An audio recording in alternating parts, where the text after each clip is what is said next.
Paru-paru terisi air, Kristianto kuak kejanggalan kematian pria bobot 200 kg.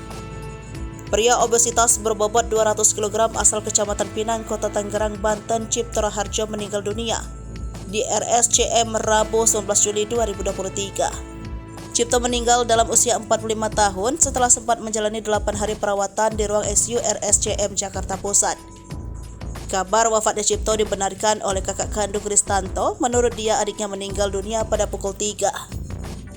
Kristanto mengungkapkan kondisi terakhir adiknya. Semenjak Cipto dipindahkan ke RSCM, kondisi bersangkutan tak kunjung membaik.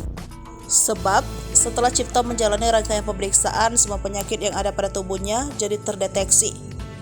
Sehari sebelum meninggal dunia, Cipto juga sempat mengeluh sesak napas dan meminta Kristanto datang ke rumah sakit untuk melihatnya. Setelah mendapat panggilan telepon, Kristanto langsung bergegas menuju RSCM sekitar pukul 9. Namun setibanya di rumah sakit, Kristanto justru diminta untuk tidak masuk.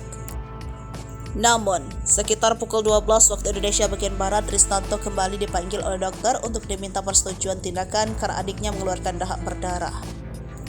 Setelah mendapat persetujuan dari Kristanto, dokter pun mengambil tindakan tersebut. Kristanto mengaku sempat bertanya terkait presentase keberhasilan menggunakan alat ini kepada dokter. Setelah mendapat persetujuan dari Kristanto, dokter pun mengambil tindakan tersebut. Kristanto mengaku sempat bertanya terkait presentase keberhasilan menggunakan alat ini kepada dokter. Kepada Kristanto, dokter menyampaikan tindakan ini adalah satu-satunya cara yang bisa dilakukan saat itu. Namun setelah tindakan selesai, kondisi adiknya Cipto malah semakin memburuk.